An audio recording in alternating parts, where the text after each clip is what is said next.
Ladies and gentlemen, hey, hi, how you doing? Welcome back to the channel. Thank you so much for stopping by. The SMG meta in Warzone right now is one of the most competitive that we've seen, and today, for probably the final time here in Warzone 1, I wanted to rank every single SMG that we have in the game, and of course go over the best loadouts for our top tier ones as well. So we've got our SMG tier list here, 34 SMGs, which is pretty crazy because that's almost approaching the number that, you know, a standard COD game would launch with. So we obviously have a ton of different options here now between MW, Cold War, and Vanguard. And it's been a bit since we've actually gone through and you know, broken down this list. The last time we did was when the RA225 was introduced, and in the time since, we've seen some significant updates in terms of weaponry, what works and what doesn't, right? So as far as some initial things that I think need to be updated, the ISO recently got a buff with the Season 5 Reloaded update that makes it more viable than ever before. Now, it's still far from being a top tier SMG, but it's a lot closer to maybe where the Fennec was, maybe where some of these other,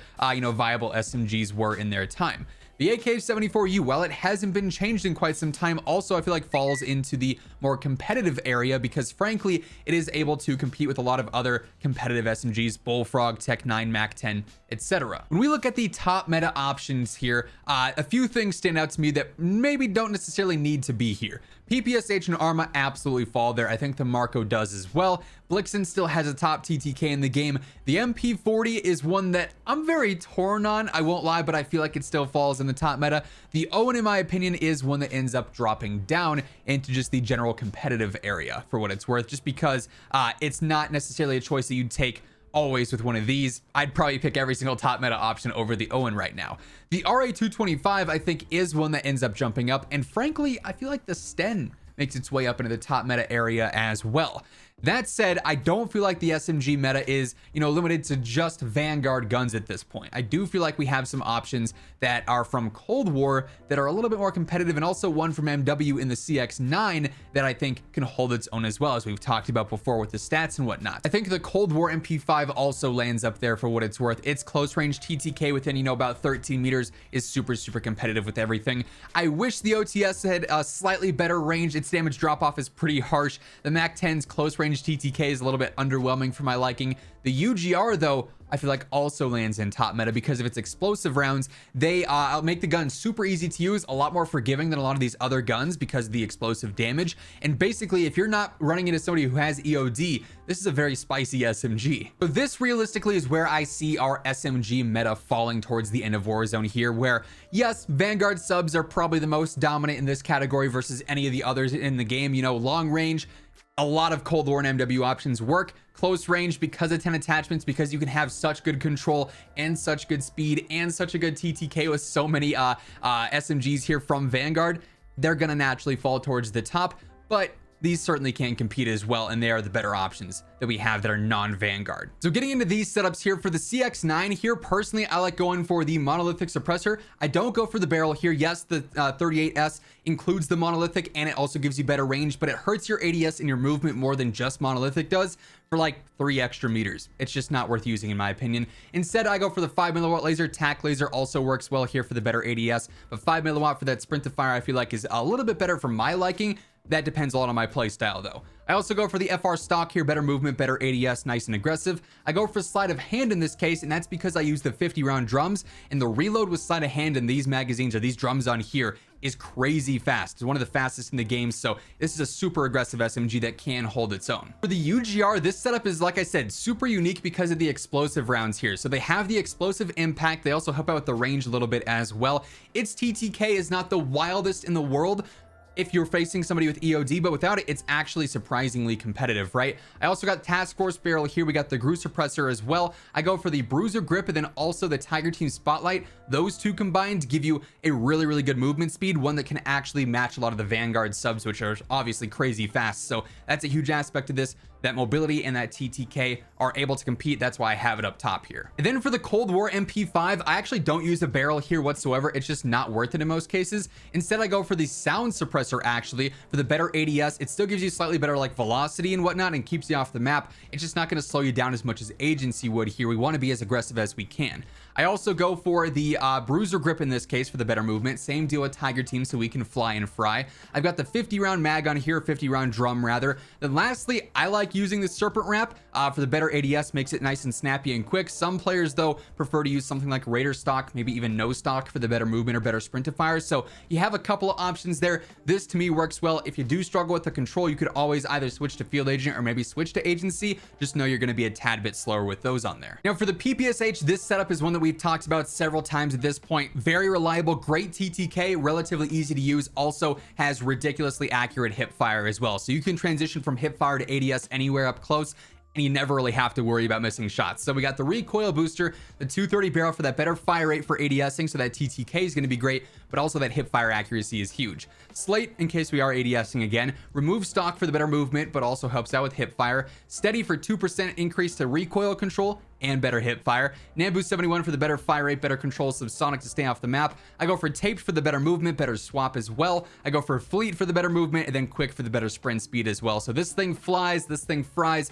Super fun to use, also so versatile in that hip fire versus ADS battle. The Arma, quite frankly, has a bunch of different meta loadouts. You could go for multiple different barrels. You could go between the 55 round mags and the 64 round mags. You could go between skeletal and folding. There's a ton of different ways to build this. In my opinion, this setup is the most versatile and the most consistent because it is fast as can be, has a great TTK, but also has like no recoil. So even in some of the mid-range fights there, you can still absolutely fry with this thing with recoil booster, the 570 barrel, slate, skeletal for the better strafe, but primarily the better ADS and initial recoil control, skeletal and taped for the better movement, better ADS, better swap speed, 64 round mags for that best TTK, subsonic to stay off the map, steady here for the better ADS firing move speed. You could also go for sleight of hand if you wanted to. Totally comes down to preference. Then also quick on there as well for that better sprint speed once more. The Marco, for whatever reason, seems kind of slept on despite having one of the best TTKs in the game and also being super easy to use.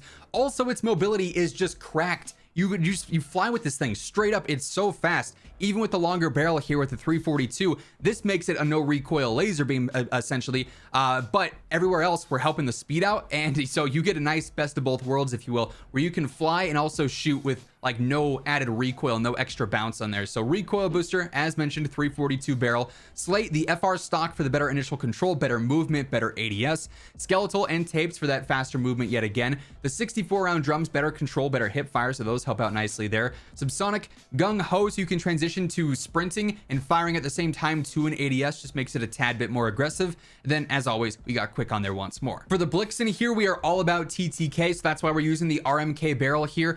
Yes, the custom works well, yes, the F3 works well, but for pure TTK to compete absolutely as best it can up close, RMK is the way to go. There is some recoil here, but it's not impossible to use by any means. So we got the RMK on there, recoil booster, slate and removed for that better mobility. We again have skeletal and taped on there. For what it's worth, if you don't like the control, you could always throw on carver, you could throw on steady, you could throw on hand stop if you so wanted to. The Garanko 54 still the go-to mag, subsonic, then the deadly duo for speed, fleet and quick to round things out for this one. The MP40 setup frankly has not changed in multiple seasons, it seems like. Recoil booster, the short barrel, that's going to give you the best aggression and TTK up close. We also have slate, we got the folding stock on there for the better sprint speed and better movement speed. Skeletal and taped yet again. We got Garanko 45, that's going to help out with the recoil. It's also going to help out with movement and the fire rate for the better TTK. Subsonic and then perfectionist for the better control and quick for that better sprint speed. For the RA225, there's two main meta builds here that I use that really only differ with just the barrel attachment, so we'll talk about that last. But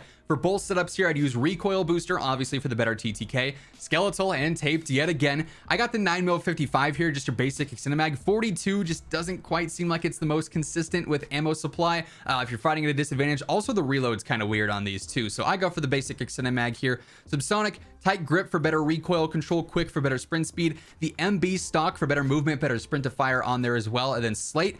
Now, for pure TTK, the rapid barrel would be the way to go. It's going to help out with that fire rate. You might want something that's maybe a little bit more reliable here, in which case something like the Surge 16 is not bad. It'll help out with that horizontal control. Needle also helps out that horizontal control and the better velo as well. This one does hurt your body damage though, so I prefer Needle personally, but you can try either and see if maybe one works better for you. But those are the main two choices and differences there. Needle versus Rapid. Rapid obviously much harder to use, but that TTK is pretty nice. And then finally for the Sten here, we're going for the best TTK build while also trying to make sure it doesn't have too bad of recoil. So I got the recoil booster and the rapid barrel on there, as we've talked about recently. This is the go-to for the best TTK setup. Slate reflector, basic red dot. The custom stock here helps out with strafe and also the initial recoil. Para is not a bad choice either for the better sprint speed, but the recoil will be a little bit worse there. So custom's a nice alternative in my opinion. I do use hand stop in this case. You could also go for steady if you wanted to for the 2% increase. Also helps out with hip fire. Just comes down to your preference there. If you hip fire a lot, steady might be the better choice. If not, you just want some decent control, go for hand stop. Got the 9mm 50 round drum is about the only usable magazine there. Subsonic taped as always. Then I use acrobatic in this case for the better movement and sprint speed, and then also quick for the better sprint speed as well. So this thing is very, very fast. One of the faster SMGs in the game. Also surprisingly good TTK that a lot of players are sleeping on, as we've talked about before. But that being said, that's how the SMG meta stands right now. That's how it's probably going to end the year here in Warzone 1 in this era of Warzone.